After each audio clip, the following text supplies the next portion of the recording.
大家好，我是老李，今天和大家分享一下蛋壳宝宝的效果。我们首先准备一张蛋壳的照片，用套索工具把它框选出来，然后我们把它移动到蛋壳的照片中。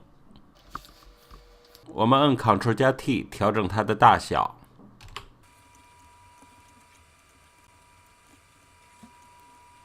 调整完成后，我们按下确定。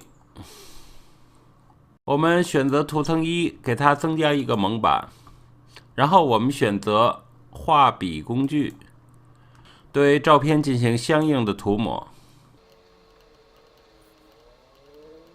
这样操作完成之后，我们也可以给它添加一些效果。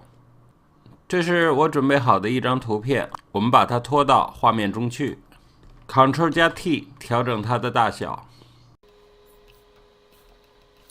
我们把图层2的模式改为绿色。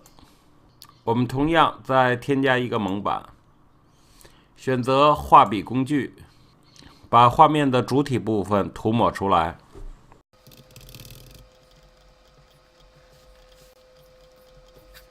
这样效果就完成了。这就是我今天和大家所分享的婴儿在蛋壳里的效果。感谢大家收看，我是老李，我们下次见。